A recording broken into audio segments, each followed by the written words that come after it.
The Galactic Council chamber fell into an eerie silence as Ambassador Soryn Veltari's slender form suddenly crumpled.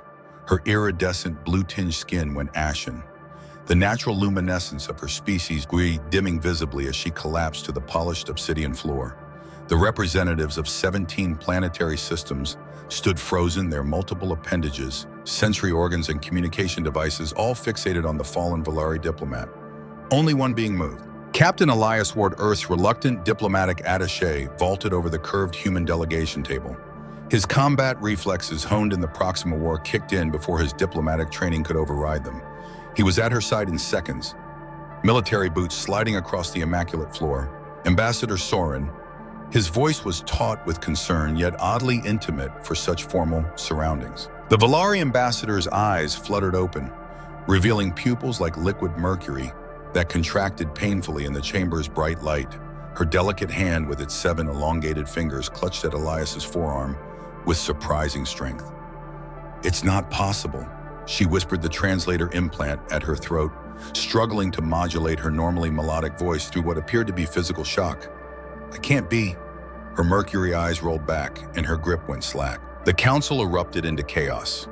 The Synthari delegation's translucent tentacles writhed in agitation.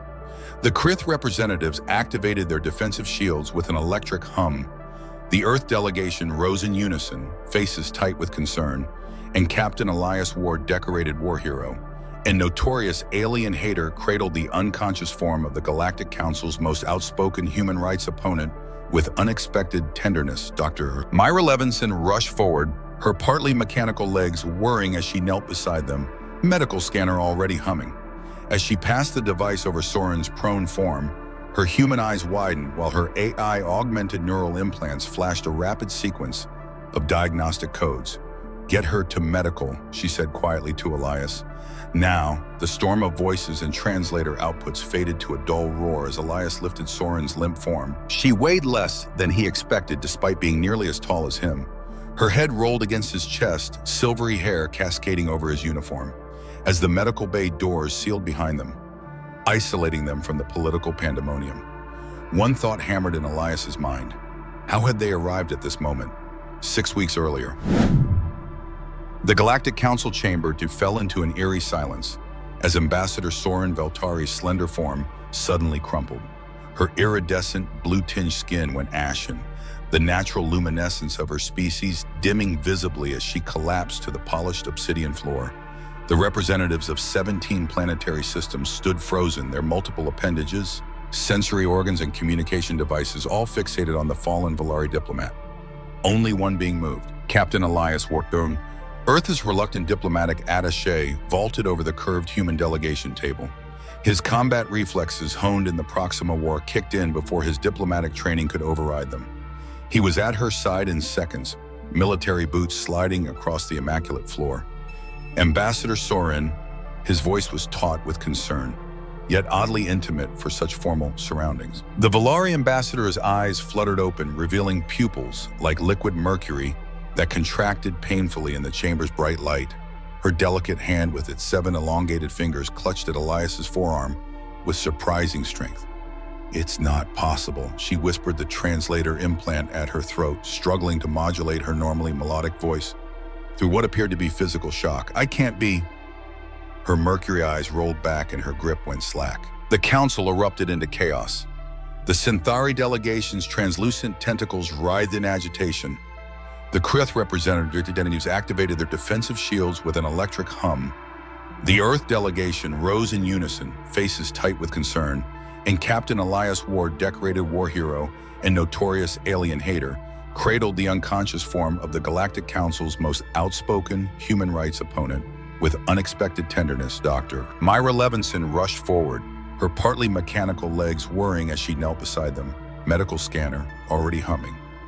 As she passed the device over Soryn's prone form, her human eyes widened while her AI-augmented neural implants flashed a rapid sequence of diagnostic codes. "Get her to medical," she said quietly to Elias. Now, the storm of voices and translator outputs faded to a dull roar as Elias lifted Soryn's limp form. She weighed less than he expected despite being nearly as tall as him. Her head rolled against his chest, silvery hair cascading over his uniform, as the medical bay doors sealed behind them, isolating them from the political pandemonium. One thought hammered in Elias's mind. How had they arrived at this moment? 6 weeks earlier, Captain Elias Ward stood at the viewport of the interstellar transport, watching as Karen 7 came into view. The space station resembled a massive gyroscope, its central hub glowing with artificial daylight, while the outer rings rotated at different speeds, creating varying gravity environment and odds for the dozens of species that called it home. "Your new prison," he muttered to himself, the words bitter on his tongue. The dispatch orders still burned in his pocket, their diplomatic language barely concealing the truth. This was punishment, pure and simple. After the incident on Taurus Prime where he decked an Andovian general for insulting Earth's military prowess, the brass needed somewhere to stash him, somewhere he couldn't cause more diplomatic incidents. Somewhere like Karen 7, the Galactic Alliance's neutral diplomatic outpost, far from any frontline or meaningful negotiation. Captain Ward, the transport's co-pilot, approached hesitantly. "We're docking in 10 minutes. Ambassador Chen requests you prepare for the handover ceremony." Elias nodded curtly, straightening his dress uniform and adjusting the row of combat medals that felt increasingly like ancient history. 5 years since the Proxima War had ended. 5 years since he'd led the desperate final stand that saved Earth's colony. 5 years of bureaucratic hell as humanity struggled to find its place in a galaxy that viewed them as dangerous upstarts. The ceremony was mercifully brief. Ambassador Chen, a slender, elegant woman who'd spent decades mastering the intricate dance of interspecies diplomacy, introduced him to a blur of alien faces and unpronounceable names. Elias maintained the rigid smile and firm handshake that had been drilled into him during his crash course in diplomatic protocol. "And this," Chen said, her voice taking on a slightly more formal edge, "is Ambassador Soryn Velari of the Velari sovereignty." Elias turned and found himself staring into the most mesmerizing and cold eyes he'd ever encountered. The Velari stood nearly as tall as his 6'2" frame, her willowy body draped in what appeared to be living fabric that shifted colors with her breathing. Her skin had the faintest blue luminescence, and her silver hair was arranged in elaborate braids that defied gravity. But those eyes, pools of liquid mercury that seemed to look through him rather than at him. "Captain Ward, akaigo," she said, her translator giving her voice a musical quality. Despite the evident disdain in her tone, "Earth sends us a soldier to play at diplomacy." How characteristic. Elias felt his diplomatic smile freeze. "Ambassador Velari, your reputation precedes you." It was true, Soryn Velari was infamous among the human diplomatic corps. The Velari were one of the oldest species in the Alliance, tech-sophisticated and culturally refined to the point of arrogance. And Soryn was their most effective weapon against human integration, consistently arguing that humanity was too volatile, too primitive, and too dangerous to be granted full Alliance membership. "Does it?"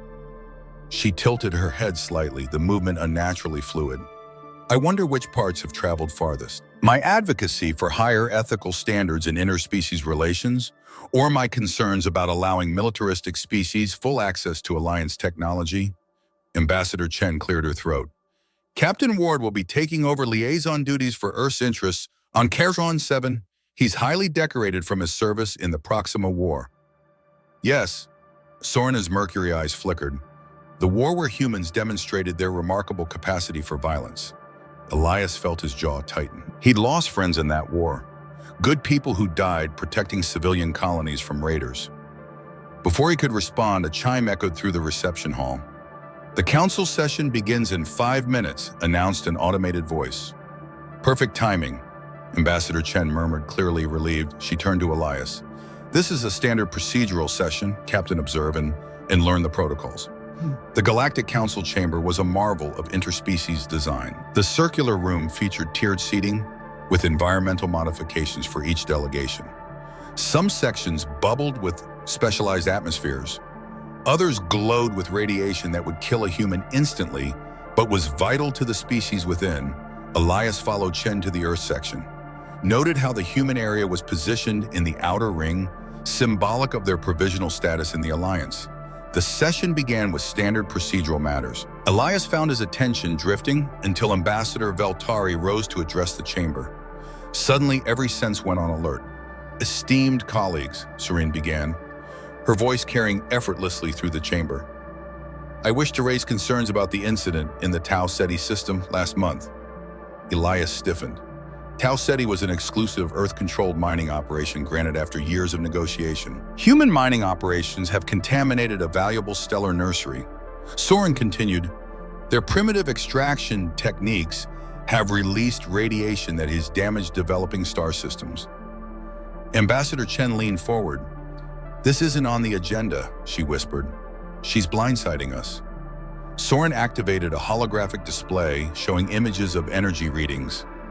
These patterns match those produced by outlawed Centauri mining equipment, technology Earth acquired after the Proxima War. The chamber erupted in murmurs. Elias knew enough about Alliance politics to recognize a calculated attack Tau Ceti was Earth's economic lifeline. If mining permissions were revoked, Chen quickly tapped notes into her datapad, clearly scrambling for a response, but Elias had already risen to his feet. Ambassador Velari, he said, his voice cutting through the chamber without the need for amplification, a skill learned, commanding troops through battlefield chaos. Those readings also match natural coronal ejections from Type G stars, which Tau Ceti experiences on a 47-day cycle. Soryn's mercury eyes fixed on him, clearly surprised by his intervention. In fact, Elias continued accessing the public data terminal at his seat. If we overlay the stellar activity charts from the past century, his fingers flew across the interface military precision, making quick work of the task. The holographic display shifted, showing a clear pattern. You'll note the radiation spikes aligned perfectly with Tau Ceti's natural cycles. The chamber fell silent. Captain Ward, Soryn replied, her musical voice taking on a sharper edge. I wasn't aware Earth had sent a scientist. We didn't, Elias responded coolly. Just someone who does their homework before making accusations. Basic tactical preparation. A ripple of what might have been laughter translated through various species communicators. Soryn's luminescent skin darkened slightly. A Velari blush of anger, Elias realized. The data requires further analysis, she said stiffly. By all means, Elias replied, with a diplomatic smile that didn't reach his eyes. Earth welcomes transparent investigation. We have nothing to hide. As he sat down, Ambassador Chen gave him a look that mingled shock with grudging approval. Across the chamber, Soryn Veltari's mercury eyes remained fixed on him, her expression calculating. The gauntlet had been thrown. The meeting adjourned with lingering tension hanging in the chamber. Elias felt the eyes of various delegations on him, some curious, others wary. He'd made an impression, though. Whether good or bad remained to be seen. Ambassador Chen approached him as they exited the council chamber. That was unexpected, she said, measuring her words carefully. Effective, but risky. The Velari don't forget challenges. With all due respect, Ambassador, she was about to undermine our mining rights based on manipulated data, Chen sighed. That's how the game is played here, Captain. The Velari have been doing this for millennia. They're masters at the long game. They probe for weaknesses, test reactions, then retreat to plan their next move. So we just let them spread lies about us. No, Chen replied with the patience of someone explaining complex concepts to a novice. We anticipate their moves and counter strategically. What you did was tactically sound, but potentially problematic for our longer diplomatic strategy. Before Elias could respond, a melodic voice interrupted them. Captain Ward!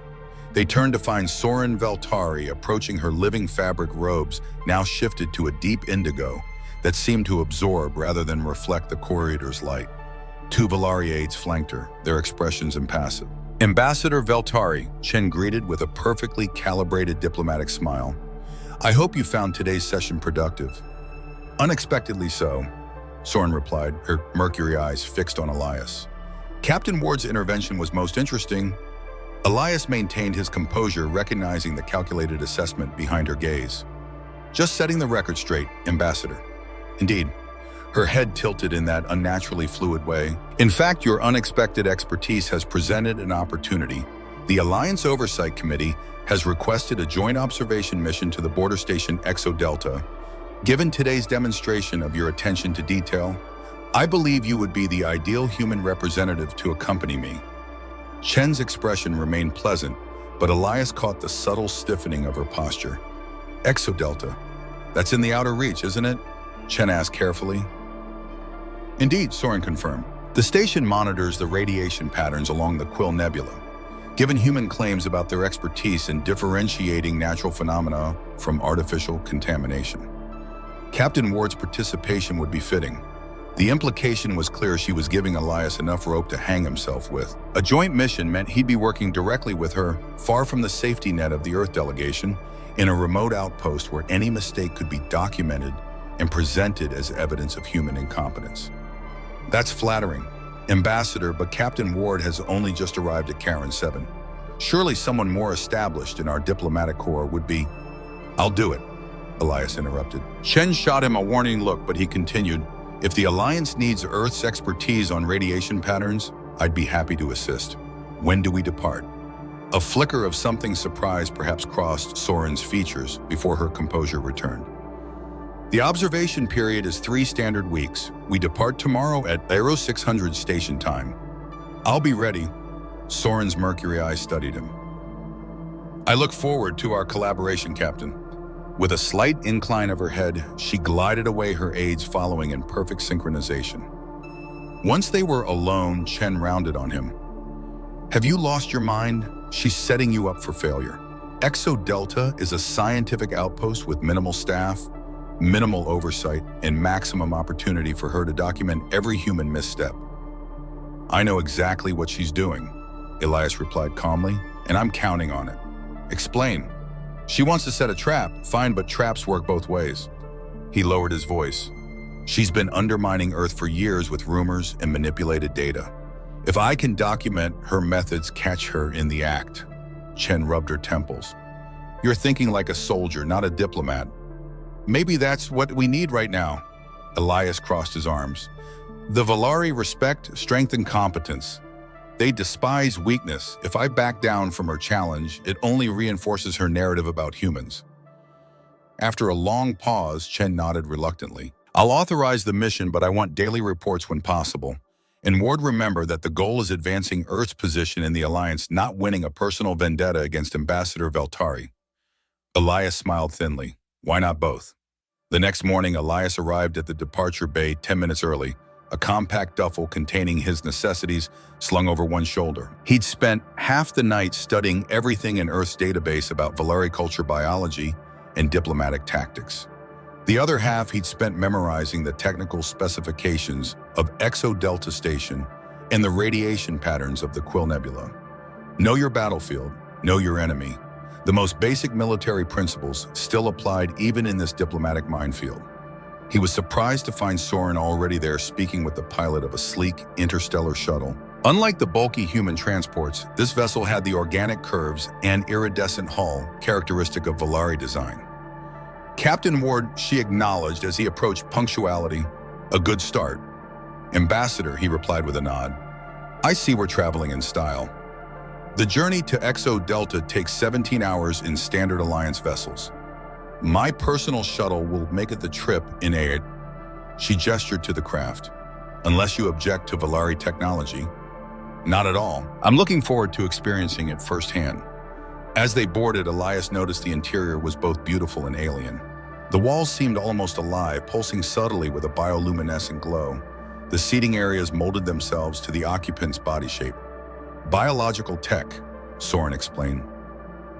Noting his interest, the vessel is partially grown rather than constructed. Elias nodded appreciatively. Efficient, adaptable, like your species. Her silver eyebrows raised slightly. You've studied the Velari. I make it a point to understand those I work with, he replied as they settled into their seats for departure. The liftoff was surprisingly smooth, none of the vibration and thrust common to human ships. Instead, they seemed to float upward, the station falling away beneath them with barely a sensation of movement. Once they cleared Karen 7's traffic control zone, Soryn turned to him. I'll be direct. Captain Ward, I requested you for this mission because I believe you represent the perfect example of humanity's fundamental problem. Elias raised an eyebrow. Which is? You are warriors attempting to play at civilization, she said without rancor, stating it as if it were simple fact. Your species emerged from your planet only after developing weapons that could destroy it. You colonized through force when threatened in the Proxima War. Your solution was overwhelming military response. The raiders were slaughtering civilian colonies, Elias replied evenly. Yes, and your counterattack was effective. I don't question the outcome. I question whether a species with such violent instincts should have access to Alliance technology that could multiply that destructive potential 1,000-fold.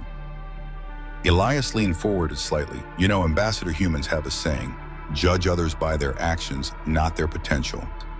A convenient philosophy for a dangerous species, she countered smoothly. But the Alliance must consider potential outcomes, the Vexari thought.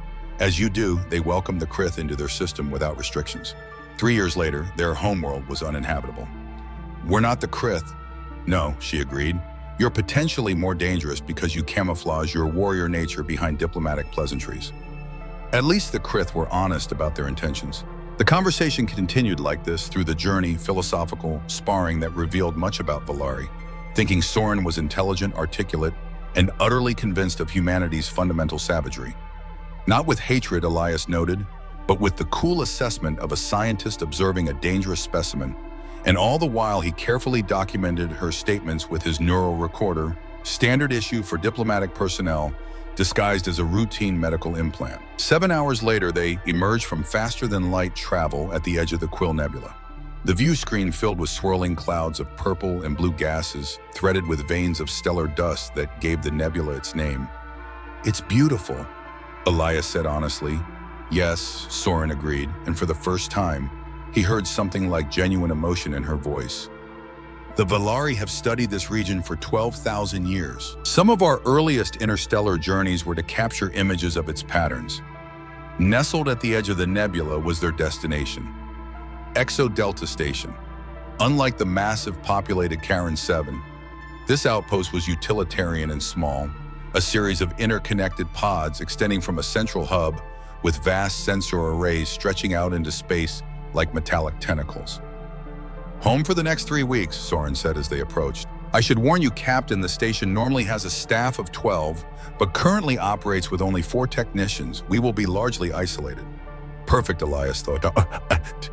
Exactly the condition needed for her to feel comfortable enough to reveal her true tactics. I'm sure we'll manage, Ambassador, he replied with a diplomatic smile. After all, isn't the purpose of this mission to observe how well we work together? Her mercury eyes studied him for a long moment. Indeed it is, Captain Ward. Indeed it is. The shuttle docked with a soft thump and the airlock cycled open. As they stepped onto Exodelta Station, Elias felt a sense of isolation, more profound than anything he'd experienced since the bitter final days of the Proxima War. They were alone at the edge of known space, a human soldier and a Velari diplomat with opposing agendas, both determined to prove the other wrong. The game had begun. The interior of Exodelta was austere compared to the architectural grandeur of Charon 7. Utilitarian corridors connected minimalist living quarters to sparse common areas. The station's heart was its observation center, a dome of transparent aluminum, offering an unobstructed view of the nebula's swirling magnificence. The 4 technicians, 2 Ordulian with their characteristic exoskeletons, a Terran botanist monitoring the station's oxygen garden, and a Sil-3 engineer whose translucent body revealed the complex network of fluid-filled organs that served as both brain and circulatory system, greeted them with professional courtesy before retreating to their duties.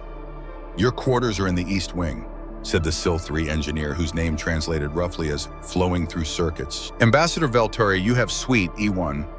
Captain Ward, you're in E2. The environmental controls have been calibrated to your respective species requirements. With that, they were effectively left to themselves. The first day established their routine. Mornings were spent in the observation center, reviewing data from the nebula's radiation patterns. Afternoons involved separate reports to their respective delegations. Evenings featured tense formal dinners in the small communal dining area, where Soryn would inevitably steer conversation toward topics that highlighted human shortcomings. I found the historical accounts of your 20th century quite illuminating, she remarked on the first evening, delicately consuming a gelatinous cube that apparently contained all necessary Velari nutrients. 2 global wars in a span of 30 years. Remarkable efficiency at self-destruction. Elias focused on his synthesized steak, which tasted almost but not quite like the real thing. We learned from those mistakes. Did you? The Proxima response suggests otherwise? The Proxima response stopped an aggressor from slaughtering civilians. he replied evenly. Sometimes peace requires a demonstration of strength. Her mercury eyes gleamed, a convenient philosophy for a warrior species. And so it went. Each conversation a verbal chess match. Each day, a test of patience and restraint. Elias meticulously documented her subtle undermining of Earth, noting how she carefully constructed narratives that isolated human achievements while emphasizing human flaws.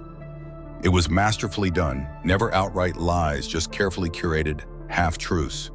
By the third day, Elias had developed a grudging respect for her intelligence, if not her methods. Soryn was formidable. Her knowledge of galactic history, science, and politics was encyclopedic. She never made a factual error, never misspoke, never showed emotional weakness. That evening, however, brought an unexpected shift. Tonight, Soryn announced as they completed their daily observations, "We observe the Velari custom of Herutel." "I'm unfamiliar with the term," Elias admitted. "It translates roughly as truth in darkness," she explained. "When Velari representatives are isolated on long missions, we set aside one night to acknowledge the mental strain of diplomatic facades. A night of honesty, you might say." Elias raised an eyebrow. "That sounds suspiciously like a human custom called getting drunk and saying things you regret in the morning." To his surprise, Soryn's lips curved in what might have been amusement. "There are similarities, though. Velari do not experience intoxication as humans do. We use a ceremonial beverage called zenth, which temporarily suppresses certain mental barriers." "You're suggesting we get drunk together?" "I'm suggesting," she replied with dignity, "that we observe a diplomatic tradition that might provide insight into our respective cultures." Elias hesitated. This could be a trap, an attempt to get him to lower his guard and say something damaging to Earth's interests. Then again, it might provide exactly the opportunity he needed to document Soryn's true attitudes. "I'd be honored to participate," he said finally. That night they met in the observation dome. Soryn had arranged comfortable seating, facing the nebula's swirling beauty. On a small table between them sat an elegantly crafted bottle containing liquid that seemed to capture and reflect the nebula's colors. She poured 2 small glasses of the iridescent fluid. "Zenth comes from the heartwood of ancient trees on Velari Prime. It's quite valuable and rarely shared with non-Velari." Elias accepted the glass cautiously.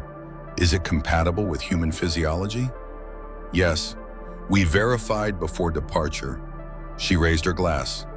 "The traditional toast is to the stars that bind us all." "To the stars," Elias echoed, touching his glass to hers before taking a sip. The liquid tasted strange but not unpleasant, like honey, with notes of something metallic and electric. It warmed his throat going down, spreading a tingling sensation through his chest. "Its effects are subtle at first," Soryn explained, taking her own sip. "It doesn't cloud judgment like your alcohol. Rather, it reduces inhibition about speaking one's mind." "Truth serum?" Elias asked suddenly, worried. "No." She smiled faintly. "You'll maintain full control over what you say. You'll simply find yourself more willing to say it." They sipped in silence for a time, watching as stellar energies danced through the nebula's cosmic dust. Gradually, Elias felt a peculiar lightness, as if the constant tension he carried had begun to dissolve. "Why do you hate us so much?" he finally asked, the question emerging before he could analyze its diplomatic wisdom. Soryn turned those mercury eyes to him, and for the first time he saw something like genuine emotion there. "I don't hate humans, Captain Ward." "Elias," he corrected, surprising himself. "Elias?" She repeated the name, sounding musical in her Velari accent. "I don't hate humans, I fear what you might become." "Explain." She gazed back at the nebula. "Velari history spans over 50,000 of your years. We've seen species rise and fall. The most dangerous are not those who are openly aggressive, but those who combine remarkable adaptability with latent violence and technological ingenuity. That describes most sentient species," Elias argued. "No," she replied softly. "Most species excel in 1 or 2 of those traits. The Kith are violent but predictable. The Ordulians are adaptive but pacifistic. Humans." She paused, swirling the liquid in her glass. "Humans are unique in my experience. You progress technologically at a rate that frankly terrifies elder species." Elias felt a strange pride at this assessment. "Is that so bad?" "It is when coupled with your history," she leaned forward. In less than 300 years, you went from primitive combustion engines to faster-than-light travel. During that same period, you created weapons that could destroy your own world, fought countless wars amongst yourselves, and yet somehow avoided extinction. Sounds like we're survivors. Precisely, Soryn's voice intensified. You survive everything, war plague, environmental collapse. You adapt with astonishing speed. And most concerning of all, you never lose your willingness to fight when threatened. The Zenth was definitely working now. Elias felt compelled toward honesty. That's because we value life, our own and others. We fight when necessary to protect it. So you say, but the Alliance has seen this pattern before. The hegemony began with similar claims about self-defense. We're not the hegemony. Not yet. She refilled their glasses, but you could be. And that possibility is what I stand against, not humans themselves, but what unlimited access to Alliance technology might enable you to become. Elias studied her face illuminated by the nebula's glow. You really believe that? I do. Then why bring me here? Why share this ritual, this drink? Something shifted in her expression. Because Herutel has another purpose beyond honesty. It is also about seeing clearly. I wanted to observe you away from the political theater of Karen 7, to test my theories about human nature. And Elias leaned forward. What have you concluded so far? Their eyes locked, and Elias became acutely aware of how the nebula's light played across her features, how her silver hair seemed to capture the colors of space itself. You're not what I expected, she admitted softly. There was a charge in the air between them, something electric and dangerous. The Zenth had lowered barriers indeed, but not just the verbal ones. Elias found himself noticing details he'd professionally ignored: the graceful curve of her neck, the subtle play of emotions across features he'd initially found alien, but now recognized as beautifully expressive. In what way? He asked, his voice dropping lower. Soryn set down her glass, her seven-fingered hand trembling slightly.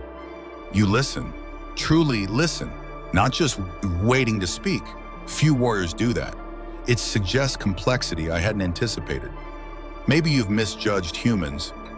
Maybe I've misjudged you, she corrected. One human doesn't represent a species. Fair enough. Elias found himself smiling. And maybe I've misjudged you, Ambassador. Soryn, she said, echoing his earlier correction. Soryn, he repeated. Liking how the name felt, she rose suddenly, moving to stand directly before the nebula view. The cosmic light silhouetted her willowy form. The Zenth is affecting me more strongly than anticipated, she said, her musical voice carrying an edge of something like concern. Perhaps we should end our observation for tonight. Elias stood as well, finding himself unsteady. The Zenth's effects were indeed potent, not like alcohol's disorientation, but an intense awareness coupled with lowered inhibition. Probably wise, he agreed, though part of him didn't want this unexpected connection to end. He moved to leave, but as he passed her, their arms brushed. The contact sent an almost electric current through him. Soryn froze, her mercury eyes widening as she looked up at him. Did you feel that? She whispered. Yes, he admitted. They stood there inches apart, the nebulous colors washing over them both. Later, Elias would never be entirely sure who moved first. Perhaps they both did. But suddenly, the diplomatic barriers, the species differences, the opposing agendas all vanished as his lips met hers. The kiss was tentative, at first alien in the most literal sense. Her skin was cooler than human temperature, with a subtle electric quality that tingled against his lips. But the sensation was intoxicating, more potent than any Zenth. When they parted, both were breathing faster. This is unwise, Soryn whispered, yet her hands had somehow found their way to his chest. Completely. Elias agreed, his fingers already tangled in her weightless silver hair. It changes nothing about my position on humans in the Alliance. I wouldn't expect it to. They kissed again, more urgently this time.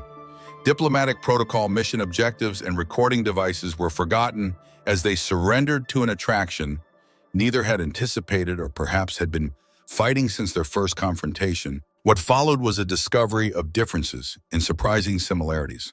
Velari anatomy was both alien and familiar. Different textures, different sensitivities, but the same core desires. They moved together awkwardly at first, then with increasing harmony, learning each other's responses with the same intensity they'd previously devoted to verbal sparring. In the nebula's multicolored light, Human and Velari came together in what might have been the first such union in galactic history. Enemies become lovers. Differences momentarily transcended in shared pleasure. Neither suspected that this unprecedented joining, facilitated by the ancient Zenth, would have consequences beyond anything Alliance diplomacy had prepared them for. Morning light from Karen 7's artificial sun strips bathed the medical bay in a soft golden glow. Dr. Myra Levinson's partly mechanical legs whirred softly as she moved between monitoring equipment, her human eyes fixed with clinical concentration on her patient. Soryn lay on the examination platform, her luminescent skin paler than usual. Elias stood nearby, his normally composed military bearing, betrayed by the tension in his shoulders and the worried glance he kept casting toward the Velari ambassador. "I don't understand," Soryn said, her voice uncharacteristically fragile. "This is biologically impossible." Dr. Levinson's neural implants flashed as she processed the medical data, and yet here we are. She gestured to the three-dimensional holographic display hovering above Soryn's abdomen. The image showed a small cluster of cells unlike anything in the Alliance medical database, neither fully Velari nor human, but a perfect fusion of both genetic structures. 6 weeks along based on cellular development, Myra continued. "The genetic integration is remarkable. I've never seen anything like it." Elias moved closer, studying the holographic image with a mixture of awe and disbelief. "How is this possible? Our species aren't even from the same evolutionary branch." "That's what I intend to find out." Dr. Levinson tapped a sequence on her neural interface, and the medical computers hummed with increased activity. "Ambassador, when exactly did you begin experiencing symptoms?" Soryn's mercury eyes flickered to Elias, then back to the doctor. 3 days ago, fatigue first, then sensitivity to light. This morning, the dizziness became overwhelming. And before the incident on Exodelta, had you consumed anything unusual? Any medications, experimental treatments? Soryn hesitated then. "Zenth, an ancient Velari ceremonial beverage." Dr. Levinson's implants flashed rapidly. "I'll need a sample." "I have one in my quarters," Soryn replied, "though I fail to see how a traditional beverage could cause this. Sometimes the oldest substances hold the most surprises." Myra said, her partly synthetic voice thoughtful. "Captain Ward, did you also consume this Zenth?" Elias nodded. "Yes, it's a truth ritual. Lowers inhibitions supposedly. Interesting." The doctor's human eyes narrowed. "Stay here. I'll analyze both your blood chemistry and the Zenth." As Dr. Levinson left, an uncomfortable silence fell between them. It was the first time they had been alone since returning from Exodelta 3 weeks ago. On the station after that night, they had maintained rigid professionalism, neither acknowledging nor discussing what had happened. Upon their return to Karen 7, they'd gone their separate ways, resuming their diplomatic roles as if nothing had changed, until Soryn had collapsed in the council chamber. "I'm sorry," Elias finally said, the words inadequate even to his own ears.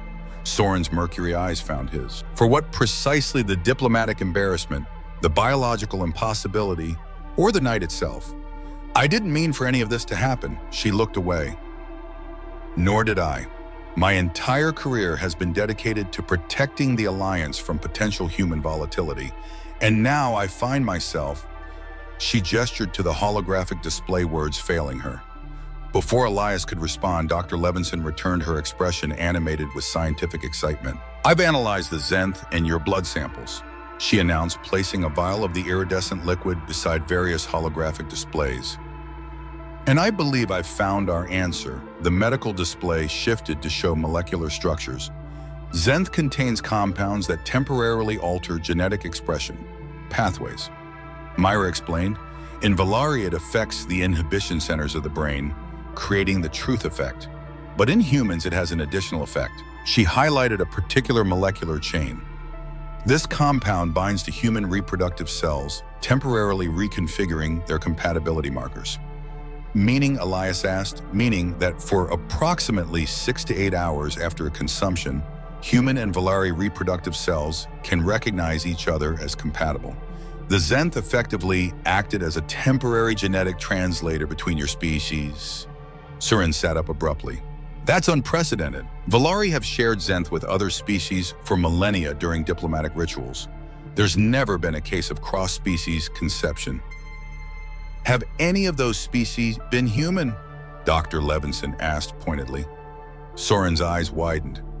No, humans are relatively new to the Alliance. The ritual is rarely performed with provisional members. Then it seems we've discovered something unique about human genetic adaptability. Myra said, her tone suggesting both scientific fascination and concern. The embryo appears stable for now. The Zentha's effects have created a viable hybrid cellular structure. Elias ran a hand through his hair, the enormity of the situation hitting him. What happens now?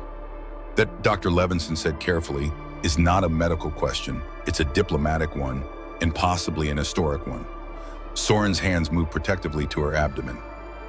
The Velari High Council must be informed, as must Earth's diplomatic corps. This could change everything, Elias said quietly, about human-Velari relations, about Alliance politics. Indeed, Soryn's voice had regained some of its usual composure, which is why we must approach this with utmost care. Dr. Levinson nodded. I recommend keeping this confidential until we better understand the implications. I'll need to monitor the pregnancy closely. There are no medical precedents for this situation. Agreed, Soryn said, standing with regal bearing despite her obvious fatigue. I request that this information remain between the three of us until I've had time to consult with my government. Elias nodded slowly. Of course, but Soryn, we need to talk about what this means. For us, not just our governments. For a moment, vulnerability flashed across her alien features. Then her diplomatic mask reasserted itself. Yes, but not now. I need time to process this development. I understand. He stepped back, giving her space. But I want you to know, I'm with you in this. Whatever happens, something softened in her mercury eyes. That sentiment is appreciated, Captain. But this situation extends far beyond personal feelings. As Soryn departed with Dr. Levinson, Elias remained in the medical bay staring at the now deactivated holographic display where he'd seen the impossible. A human Velari child defying every known law of xenobiology. His neural recorder had captured everything, but for the first time since accepting this mission, the political implications seemed secondary. Something deeper and more primal had awakened in him, something that transcended diplomatic agendas and military discipline. 3 days passed in tense anticipation. Elias attended routine diplomatic functions, filed reports that carefully omitted any mention of the medical discovery, and waited for Soryn to contact him. She had withdrawn from public appearances, citing a minor health concern that required rest.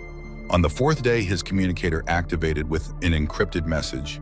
Council Chamber B, 1400 hours, private session arranged, they know. When Elias arrived at the small secondary council chamber, he found several key Alliance figures already assembled. The Ordulian Prime Minister with his clicking exoskeleton, the ethereal Sil-3 representative, Earth's Ambassador Chen, and 3 Velari elders, whose elaborate silver robes and intricate cranial jewelry marked them as High Council members. Soryn stood before them, her posture impeccable despite the strain evident in her eyes. Dr. Levinson stood beside her, medical displays. Active Ambassador Chen spotted Elias and motioned him over urgently. Ward, she hissed under her breath, what have you done? Before he could respond, the eldest Velari counselor raised a hand for silence. Captain Elias Ward. The ancient Velari intoned his voice, carrying the weight of millennia of diplomatic authority. You stand before us implicated in an unprecedented biological event. Ambassador Veltari has confirmed your involvement in the creation of what appears to be the first human Velari hybrid life form. Elias straightened, falling back on military bearing. That is correct, Counselor. Such an eventuality was never anticipated in our diplomatic protocols. The Velari continued. Some would view this as a violation of the most sacred boundaries between species. The Ordulian Prime Minister's mandibles clicked rapidly. The question before us is not merely one of biology, but of intent. Was this an attempt to manipulate Velari genetics, a human experiment in cross-species viability? Elias felt anger rise in his chest. It was nothing of the sort. It was unintended and unforeseen by both parties. Convenient, said the 3rd Velari elder, her mercury eyes cold. Ambassador Veltari has already been the strongest voice against accelerated human integration into the Alliance. Now she finds herself compromised by human genetic material. Some might see this as tactical. Ambassador Chen stepped forward. My government had no knowledge of this situation until today. If you're suggesting Earth orchestrated this as some form of biological diplomacy, I seduced her. The words silenced the chamber. All eyes turned to Elias. "What did you say?" the eldest Velari counselor asked, his ancient face showing genuine shock. Elias squared his shoulders and continued, looking directly at Soryn. "If you're looking for someone to blame, blame me. I was attracted to Ambassador Veltari. I participated willingly in the Velari ritual. I pursued the connection between us. Put the responsibility on me, not on her, not on Earth." Soryn's mercury eyes widened, a complex emotion playing across her features. The council chamber erupted in multilingual exclamations and translator overlaps. Ambassador Chen looked like she might faint. Dr. Levinson cleared her throat loudly, cutting through the chaos. "If I may provide the medical perspective, this was not a deliberate act by either party. The interaction between Zenth and human physiology was unknown until now. We've been conducting extensive tests." She activated a larger holographic display showing complex molecular structures. The Zenth compound creates a temporary genetic bridge, a phenomenon unique to human-Velari interactions. Neither Ambassador Veltari nor Captain Ward could have anticipated this outcome. It is quite literally the first documented case in galactic history. The eldest Velari counselor studied the display, his ancient eyes narrowing. "This changes the fundamental understanding of our species relationship." "It certainly does," the Silthri representative said, her translucent form rippling with what might have been excitement. "If humans and Velari can produce viable offspring, however accidentally, it suggests a deeper compatibility than previously understood. Or a dangerous potential for genetic contamination," the third Velari elder countered sharply. Throughout this exchange, Soryn had remained silent, her diplomatic mask firmly in place. Now she stepped forward, commanding the attention of the chamber. "Counselors, representatives," she began, her musical voice steady despite everything. "I have spent my career advocating caution regarding humanity's place in the Alliance. I have cited their unpredictability, their adaptability, their capacity for both creation and destruction." She paused, her mercury eyes finding Elias across the chamber.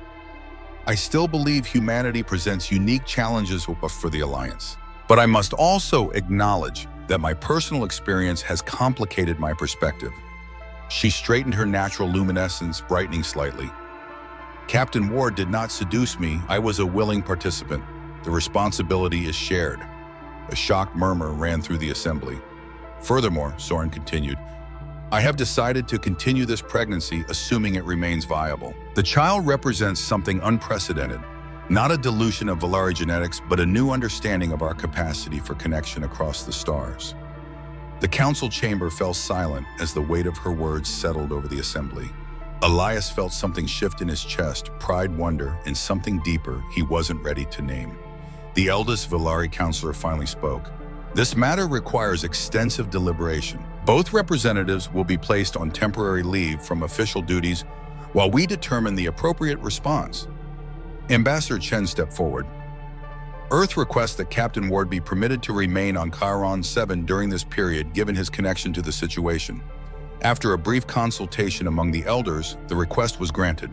As the council adjourned, Elias made his way to Soryn's side, ignoring the stares and whispers. "You didn't have to do that," she said quietly. "Neither did you," he replied, "but I'm glad you did." For the first time since the medical bay, her composed exterior cracked slightly, revealing uncertainty beneath. "I don't know what happens next, Elias. This changes everything. My career, my standing among my people. I know." He resisted the urge to take her hand in such a public setting. "But whatever comes, we'll face it together." Her mercury eyes studied him with that penetrating Velari gaze. "Why your mission was to document my attempts to undermine Earth. You had everything you needed to discredit me." Elias smiled faintly. "Some things matter more than missions." To his surprise, a subtle glow illuminated her skin, the Velari equivalent of a blush. "Indeed," she said softly, "perhaps that is something both our species can agree on." The following days unfolded like a political thriller across Chiron 7 News of the unprecedented pregnancy spread through the station's various environmental habitats with the speed of quantum communication. Species that had never shown interest in human or Velari affairs suddenly developed passionate opinions about the implications. The Grand Council Chamber, the largest diplomatic venue on the station, was convened for what was being called an extraordinary session on interspecies protocols. Every Alliance member had sent representatives, turning the chamber into a kaleidoscope of biological diversity. The viewing galleries were packed with diplomatic staff, journalists, and curious residents of Charon 7. Elias stood at the entrance, straightening his formal diplomatic uniform. Ambassador Chen approached her, expression grave. "The Earth delegation is divided," she informed him quietly. "Half view this as a diplomatic catastrophe that could set back our Alliance membership by decades. The other half see it as a unique opportunity to demonstrate human adaptability and commitment to genuine integration." "And where do you stand?" Elias asked. Chen sighed. "I stand with Earth's interests, which currently hang in the balance because of your personal activities." From the opposite entrance, Soryn appeared, flanked by the 3 Velari elders. Her formal attire was magnificent living fabric that rippled with colors reminiscent of the Quill Nebula. The subtle curve of her abdomen was now visible to those who knew to look for it. Their eyes met across the chamber, and for a moment the political chaos surrounding them seemed to fade. "It's time," Chen said, guiding Elias toward the central platform, where representatives under review were required to stand. The Galactic Alliance president, a Meridian whose translucent cranium revealed the complex neural structures that made their species legendary diplomats, called the session to order. "We convene today to address an unprecedented situation." The president began, their thoughts translated simultaneously into over 40 languages. The conception of a hybrid offspring between representatives of Earth and the Velari sovereignty raises profound questions about our established protocols for interspecies relations. The chamber fell silent as Dr. Myra Levinson was called to present her medical findings. Her partly mechanical legs clicked against the polished floor as she approached the center of the chamber, medical holograms activating around her. The hybrid embryo continues to develop normally now at 8 weeks gestation. She reported, displaying a 3-dimensional image that caused a ripple of astonishment through the assembly. Genetic sequencing confirms stable integration of human and Velari DNA facilitated by compounds in the ceremonial beverage. Zenth murmurs spread through the chamber. A Krith representative raised a clawed appendage. "Is this the first documented instance of such genetic compatibility?" "Yes," Myra confirmed. "In over 12,000 years of recorded Velari history and 3 centuries of human space travel, no such genetic bridge has been previously discovered." The eldest Velari counselor stepped forward. "This raises serious concerns about genetic security protocols throughout the Alliance. If humans can unexpectedly produce viable offspring with Velari, what other unforeseen compatibilities might exist?" The SIL-3 representative's fluid form rippled with excitement. "Or what unprecedented opportunities? This suggests an underlying genetic flexibility we never imagined possible." The debate intensified, various species weighing in with perspectives shaped by their own evolutionary histories. Some viewed the development as a threat to genetic purity, others as a fascinating scientific discovery. Through it all, Elias and Soryn remained silent, standing separately at the focus of this interstellar controversy. Finally, the Ordulian Prime Minister rose, his exoskeleton clicking as he assumed the position of formal accusation. "While the scientific implications are fascinating, we cannot overlook the diplomatic breach. Ambassador Velari has been the Velari's primary representative in opposition to accelerated human integration. Her entanglement with a human diplomat represents either a catastrophic lack of judgment or deliberate manipulation." The Prime Minister turned his compound eyes toward Elias. Likewise, Captain Ward's involvement with the Alliance's most prominent human skeptic raises questions about Earth's diplomatic tactics. "We must consider whether this represents a sophisticated form of biological espionage." The accusation hung in the air, its implications rippling through the assembly. Ambassador Chen stepped forward to defend Earth's position, but Elias moved first, approaching the central speaking platform without permission, a breach of protocol that caused gasps throughout the chamber. "Mr. President, representatives of the Alliance," he began, his voice steady despite the magnitude of the moment. "I stand before you not as Earth's diplomat, but as an individual who must address these accusations directly." The president's neural structures pulsed with surprise, but they nodded permission for him to continue.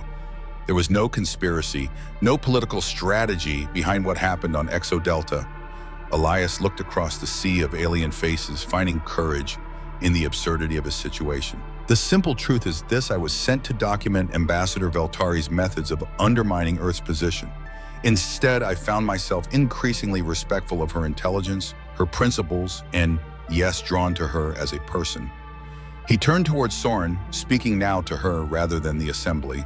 She didn't seduce me, I seduced her. If blame must be assigned, put it on me. I pursued the connection between us, knowing it violated every diplomatic protocol. The chamber erupted in multilingual exclamations. Ambassador Chen closed her eyes in what appeared to be physical pain.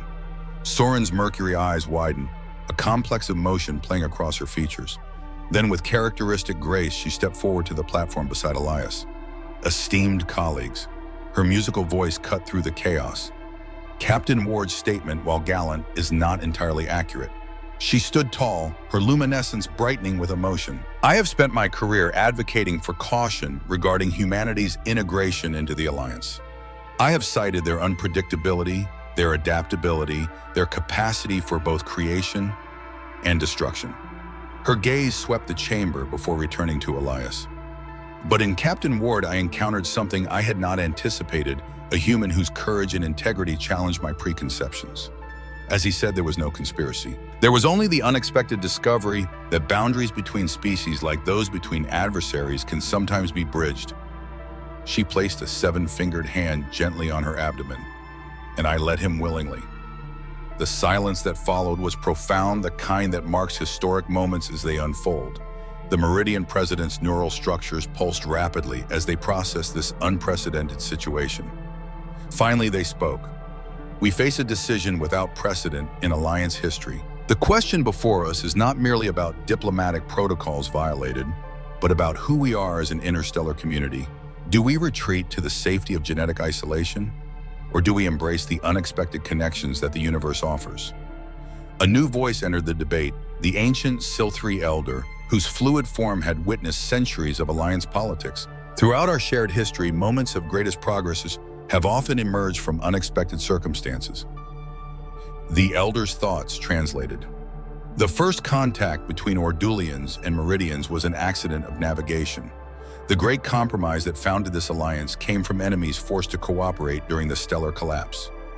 The fluid elder drifted closer to Elias and Soryn. Perhaps this child, impossible yet real, represents not a diplomatic crisis, but an evolutionary opportunity. Not just for these two species, but for our understanding of life's infinite adaptability. The Velari High Counselor rose, his ancient face solemn. The Velari have prided ourselves on our genetic purity for 50,000 years. Yet in all that time, have we truly evolved or merely preserved what already was? He turned to Soryn. Your actions have challenged our most fundamental assumptions, Ambassador Veltari, but perhaps some assumptions should be challenged. The mood in the chamber began to shift, the initial shock giving way to more nuanced consideration. Various representatives spoke, some expressing concern about precedent, others fascination with the possibilities this discovery opened. Through it all, Elias and Soryn stood side by side on the platform, their personal drama now the catalyst for a profound galactic debate about the nature of species at boundaries and connection. Finally, after hours of deliberation, the Meridian President called for a formal vote on the diplomatic status of both representatives. The Council will now decide whether Ambassador Veltari and Captain Ward shall be censured and removed from their positions, or whether their unique situation warrants special consideration. The voting process was mesmerizing. A swirl of bioluminescent patterns, neural pulses, pheromone signatures, and digital signals as each species registered their decision according to their biological nature. When the results coalesced in the chamber's central holographic display, Elias held his breath. The Meridian President's voice carried through the translators. By a margin of 63%, the Council has voted against censure. Ambassador Veltari and Captain Ward will retain their diplomatic credentials, though with modified duties to be determined. Relief washed through Elias, but the President wasn't finished. Furthermore, the Council has established a new interspecies medical commission to be headed by Dr. Myra Levinson to study the implications of this unprecedented pregnancy and provide all necessary support to ensure the health of both Ambassador Veltari and the developing child.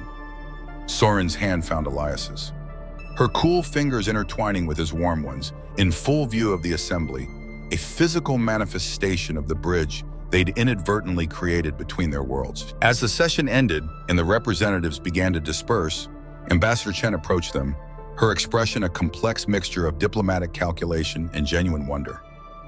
"Well," she said dryly, "this isn't quite how I imagined improving Earth's standing in the Alliance, but it appears you have accomplished the impossible, Captain." "Sir," Elias asked, uncertain of her meaning. "The Velari delegation has officially withdrawn their opposition to accelerated human integration. It seems they've developed a new appreciation for human adaptability." She nodded to Soryn with newfound respect. "Ambassador, did I believe we have much to discuss regarding the future relationship between our peoples?" "Indeed," Soryn replied, her mercury eyes revealing a warmth that had been absent in their early encounters, though perhaps from a somewhat different perspective than before. As Chen departed, Elias turned to Soryn. "Are you all right? That couldn't have been easy, standing against your own delegation?" Soryn's luminescence pulsed gently. "In 50,000 years of recorded history, the Velari have never changed our fundamental position on genetic integrity. Perhaps it was time."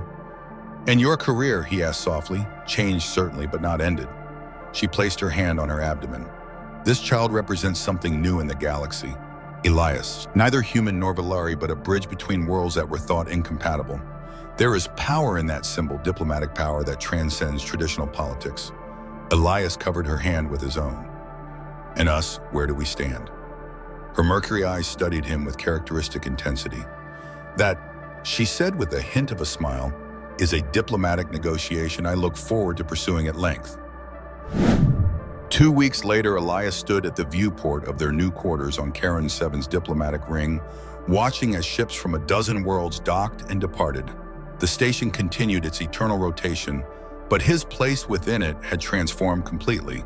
Behind him, Dr. Myra Levinson was conducting her weekly examination of Soryn, the medical scanner humming softly as it passed over the Velari's growing abdomen. "Remarkable," Myra murmured, her human eyes wide with wonder, while her neural implants flashed with analytical data.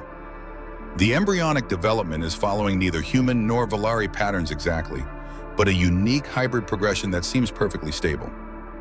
Soryn sat with characteristic grace on the examination couch, her mercury eyes following the holographic display. "Is the neural development proceeding normally?"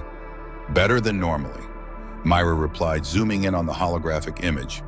"The cerebral structures show characteristics of both species. The Velari synaptic density combined with human neuroplasticity could result in unprecedented cognitive capabilities." Elias turned from the viewport, drawn to the conversation. "In English, Doc," Myra smiled, "your child might be the smartest being in the galaxy." The official diplomatic language described their situation as a temporary reassignment to special advisory status. But everyone on Karen 7 understood it was a polite form of probation. Neither Earth nor the Velari sovereignty had formally censured them, but neither were they permitted to resume their previous roles. Instead, they'd been assigned adjacent quarters in the station's neutral sector, officially to facilitate ongoing medical monitoring of the unprecedented pregnancy. Unofficially, it gave both governments time to determine how to handle the diplomatic implications of their situation. To Elias's surprise, the arrangement had evolved from awkward necessity to something approaching domestic comfort. Soryn's initial coolness had gradually thawed as they navigated this strange new territory together. "I've prepared a comprehensive research plan," Dr. Levinson said, deactivating the medical scanner. "With your consent, I'd like to document every stage of this pregnancy as a formal case study.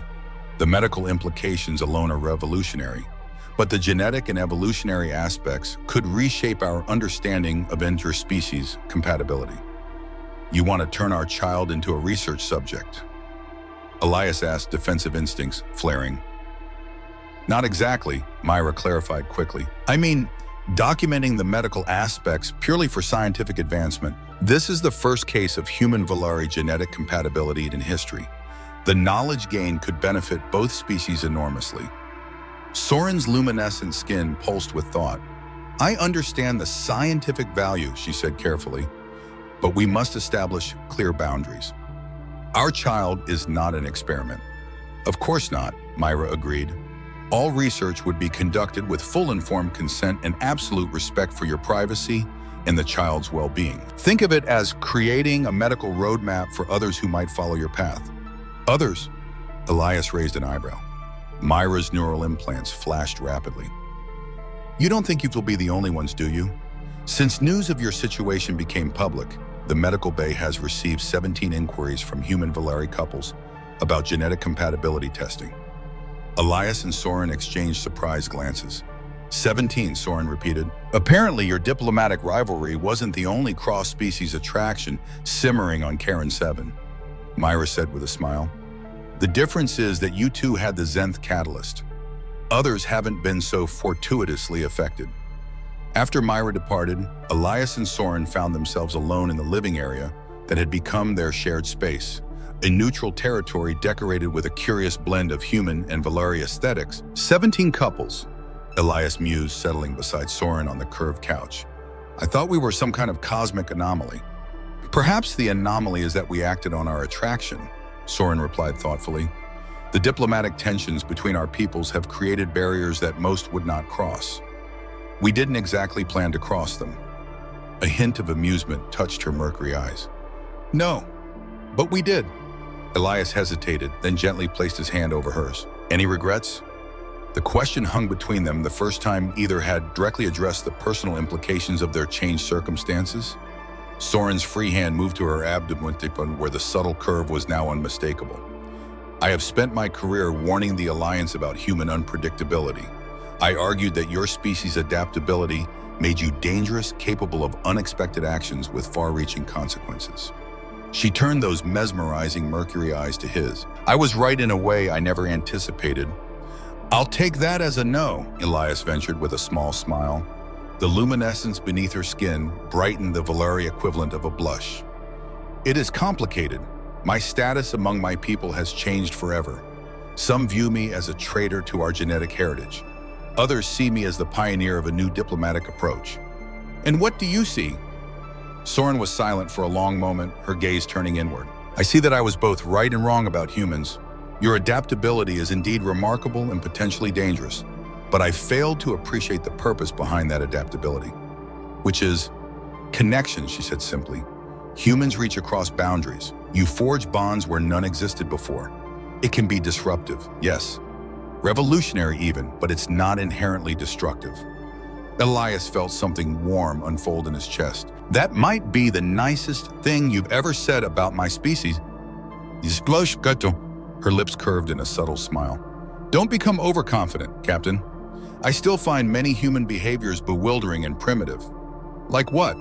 Your insistence on physical contact during conversation, your emotional responses to artificial stimuli, your bizarre attachment to recreating the flavors of your homeworld rather than embracing new gastronomic experiences. Elias laughed. So my attempts to synthesize coffee still offend you? Deeply, she confirmed, but the warmth in her eyes belied the criticism. A comfortable silence settled between them. Outside the viewport, the eternal dance of starships continued against the backdrop of stars. Inside, two beings from worlds 12, light years apart, had created a new kind of proximity. I received a message from Earth Command today. Elias said eventually. They've offered me reassignment. A diplomatic post on Terra Nova colony, overseeing human-alien integration protocols. Soryn's expression remained controlled, but he felt her hand tense slightly beneath his. Will you accept? That depends on. Elias turned to face her fully. On whether you'd consider a joint posting, the Velari High Council sent you a similar offer, didn't they? Surprise flickered across her features. How did you know? I've learned to read Velari diplomatic communiques. Your left eyebrow twitches slightly when you receive a message from the High Council. That is, she seemed genuinely startled, remarkably observant. I was sent to study you, he reminded her with a smile. Some habits die hard. Soryn's luminescence pulsed with what he'd come to recognize as amusement. Yes, the Council has suggested I might serve as a special envoy for interspecies relations. A newly created position that would keep me visible but removed from core policy decisions. Sounds familiar, Elias said. Earth is essentially doing the same, keeping me employed, but at arm's length from anything too important. Political caution, Soryn nodded. Understandable if frustrating, but Terra Nova could be different. Elias leaned forward eagerly. It's a true melting pot, humans, Velari, or Dulians. even some silthery in the aquatic sector. A place where boundaries between species are already blurring. A fitting environment for our unique situation. Soryn acknowledged thoughtful, exactly, and for. He gestured to her abdomen, struggling to find the right words for the miracle growing there. Soryn covered his hand with hers, guiding it to rest on the curve of her stomach. For our child, she completed softly. Under their joined hands, they felt a flutter by the first perceptible movement of new life. Soryn's eyes widened. That's the first time Elias felt his throat tighten with emotion.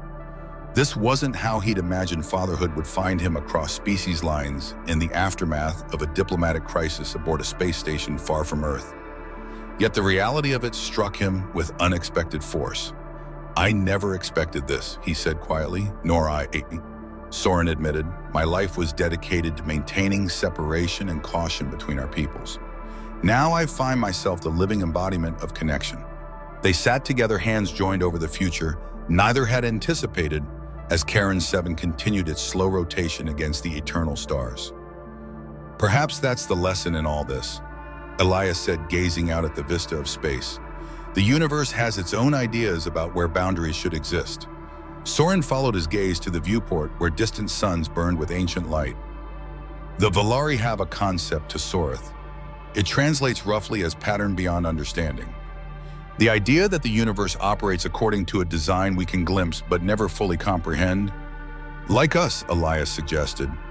Who would have predicted that the Velari's strongest human critic and Earth's most reluctant diplomat would end up creating life together? Indeed, Soryn's mercury eyes reflected the starlight. "Though I maintain it was your species' unexpected genetic adaptability that made it possible. Always the diplomat," Elias chuckled. "Finding a way to make this Earth's responsibility." For the first time in his presence, Soryn laughed, a musical sound that seemed to shimmer in the air between them. "Old habits, as you say, die hard." As night cycle descended on their section of Charon, on sudden they stood together at the viewport, the stars bearing silent witness to their improbable union. Soryn's hand rested protectively over her abdomen, while Elias's arms circled her shoulders. A bridge between worlds once thought incompatible. "Do you know what's strange?" Elias said softly. "Throughout the Proxima War, all I did was destroy things. That's what soldiers do. We break things, kill enemies, demolish obstacles. I became an expert at it." Soryn leaned slightly against him, her luminescence creating a soft glow between them. "And diplomats build walls, boundaries, protocols, careful divisions to keep potential conflicts contained. But this," Elias gently placed his hand beside hers on her abdomen. "For once, we didn't destroy something. We created it." Soryn turned to him, her mercury eyes reflecting all the stars beyond the viewport. "Perhaps that is the greatest diplomatic achievement possible, not negotiating separation, but finding unexpected connection." In the darkness of space, as Charon 7 continued its eternal rotation, a human and a Velari stood together, no longer enemies, not quite lovers, but something new in the galaxy's long history. Partners in an unexpected creation that might in time bridge worlds once thought forever divided by the cold expanses between stars. Just when Earth's chances in the Galactic Alliance seemed hopeless, the universe found a way to bridge the divide. Captain Elias Ward and Ambassador Soryn Veltari discovered that the most powerful diplomacy isn't built through protocols and boundaries, but through unexpected connection. Their story challenges us to consider: what other impossible bridges might we build across the stars? What ancient barriers are waiting to be broken? And how might humanity's greatest perceived weakness, our adaptability, become our most profound strength?